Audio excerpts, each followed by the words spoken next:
So hey guys, today we got a visitor from the US.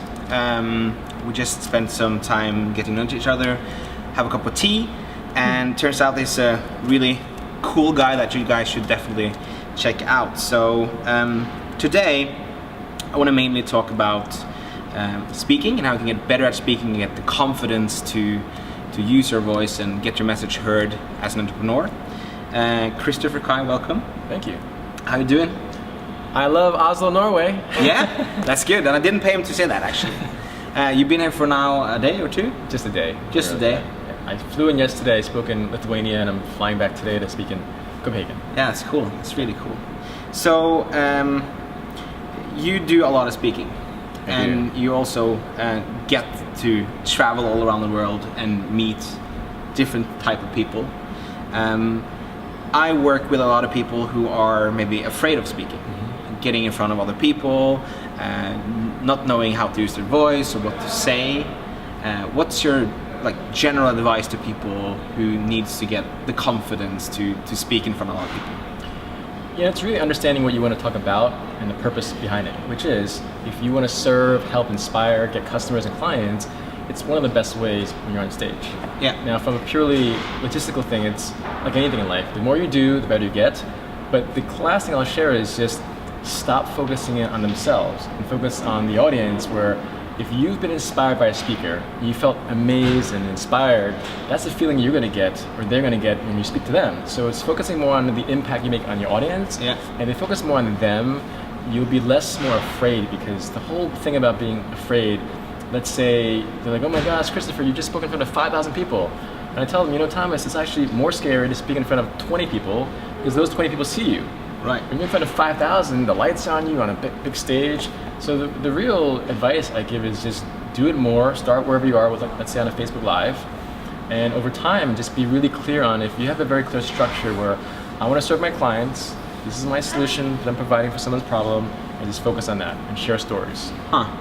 Yeah, I think Facebook Lives and doing things in your own safe environment but speaking to people is a great way to get started, I guess. So 5,000 people, that's a shitload of people. It is. How do you get to speak in front of that many people? So I've been speaking for the last 17 years, given over 1,000 presentations to a global audience from 30 countries. And I used to work for American Express. So this conference was called Money 2020. It's the largest fintech conference in the world. And they had 11,000 people in 4 days. I was the main stage MC. So the how is having the corporate experience and then having the actual keynote experience to say to them, look, if you want continuity, I can provide this continuity in 4 days, where I was the brand for them for 28 times on stage. And like all things, it's about understanding that if you rehearse, prepare, even though there's a teleprompter there and it went out at one point, it's about how you compose yourself and know that it's all about being genuine and being specific on how you're serving your clients. If you focus on the service part, you'll always know that it's not even how good of a speaker you are, it's about how important and sincere your message is. Right. Okay, so I think preparation is a key here. And I think that a lot of people I worked with in the past, and I see a lot of people on stage also doing conferences, are not really prepared.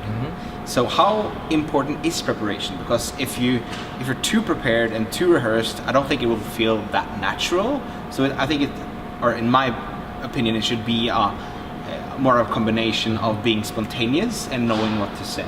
Do you have any advice around that? Absolutely. So as you know, I talked about I have this GPS online speaker training program. Yeah. And a lot of my clients who want to speak better and get paid to speak, I tell them, look, it's really about the beginning and end. Everything else, the body, have 3 specific points to share stories, because stories are 22 times more memorable. But for instance, if let's say tomorrow I'm going to speak in Copenhagen, I'll talk about Warren Buffett, how he convinced people to invest billions of dollars in his company, but how he does not have his college diploma on his wall, does not have his Columbia University master's degree diploma on his wall. He has a Dale Carnegie public speaking class certificate on his wall, because that specific certificate changed his life. And he says that get comfortable with public speaking, because that skill set will last you 60 years.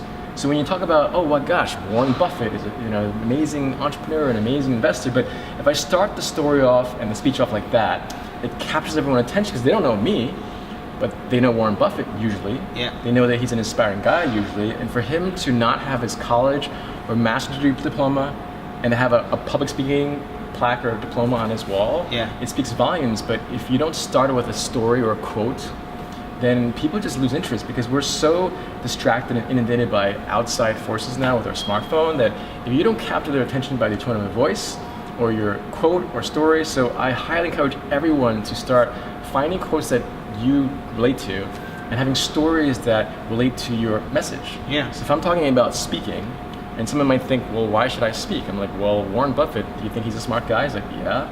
Well, if he said it lasts you 60 years, or Richard Branson, who talks about how communication is so important, Yeah. those are pretty strong examples that to anchor the audience with someone they acknowledge, know, and associate success with. Yeah. And then you share, here are the 3 steps you need to be a great speaker. Right. Here are the 3 steps you need to be a great Facebook marketer. Here are the 3 steps you need to create an online coaching program. But without the story to pull them in, they're already lost. So you need a story and a few points that you're gonna go through and an ending then. And ending, it's so key too because, again, whenever you watch the Olympics, you remember the beginning, and they always say, "Did they stick the landing?" You know, Right, and that's true. life's the same way. And so, if they focus on the fact that every speech has a structure, just like a song does, a book does, a play does, and the structure is you have to catch them in the beginning, share a specific point in terms of the solution provided for the audience, have 3 specific examples, and then close out with something inspirational, something they remember, and ideally a takeaway. Right. Yeah. And then I think the takeaway is an important part because I see a lot of people who are just great entertainers, and you don't take anything kind of valuable from that. So I would think that the 3 main points, as you mentioned, and the ending should kind of just wrap everything up like that. But do you prepare usually on paper when you do your speaking preparation, or do you use your computer, or how do you do? Structure this, okay? So how do you find the first story, and how do you structure things? Well, I've been doing this for 17 years, so for me now, I mean, it's still about those 3 points. Yeah. Now, if it's a keynote speech, then I'll have an actual PowerPoint presentation. So I'll say, if I'm talking about the art and science of building business relationships, Yeah. your network is the #1 best predictor for your career success. And I'll have 1 slide on that and go through that. And if it's a 45-minute speech, I'll have 7 points. But if it's a 30-minute speech, I'll have maybe 5 points. If it's a 15-minute speech, I'll have 3 points. But the structure for me, it's understanding, okay, who's the audience? Because let's say tomorrow I'm speaking to startups. Yeah. So the first story I already have would be about a VC in the Bay Area, give them stats and say, look, this is the challenge that most of you have. Yeah. If Mark Andreessen, who's one of the top VCs in the world, says that there are about 20,000 startups every year, they're looking for funding. About 300 of them might be viable, and we invest in 20. You know, and so Yeah. if that's one of the top VCs in the world, but I'll always share a specific quote story with the audience in mind, pull them in, and then go into those 3 points. So to answer your question, sometimes I'll write it on paper for newer speeches, but if it's something that I know, because I've been doing this for a long time, Yeah. I don't really need to prepare as much because I've prepared for the last 17 years. Right. But for newcomers, it really behooves them to be really clear on what you're trying to convey. And if it's more of a sales pitch, which it should be if you're an entrepreneur, Yeah. there's nothing wrong with selling things. So it's really about, you have to be clear on what is your client and your audience going to value. If I say to my clients, do you have difficulty finding leads? Do you have difficulty finding investors? Well, be a speaker. Now they know why. Now these are the specific steps on how. Right. Interesting. Okay, so I know you've written a book about networking, and you just mentioned that networking is an important part of being an entrepreneur, and also around speaking for a living, right? What made you change from talking about networking from your book into your now online program that's more around speaking? How was that shift? Well, it's kind of like we were talking about this off camera, Thomas, where you always want to provide value and see what people want. Yeah. And so I did have an online networking program, but then I found that with speaking, it's even more in line with my skill set and what I want to do. Yeah. And with speaking, it's just the most important and powerful way to brand yourself in a world where we're constantly inundated. Because it's not just about the speaking, it's about you building confidence in yourself. Yeah. It's about having clarity where when I step on a stage of 5,000 people, I better know what I'm talking about. And if I can actually own that, that's Yeah. pretty inspiring. Yeah. Now, I want to always be mindful of who's watching, where they might not have an interest in speaking in front of 5,000 people, but do they have an interest in clearing up what they want to talk about? And so the shift was really, I call speaking next level networking, because all of my clients who are primarily entrepreneurs, they want to understand how to get more clients, Chris, how to have more clarity, how do I have more sales? And I'm like, look, if you want to network, what better way than to be on the stage than off the stage?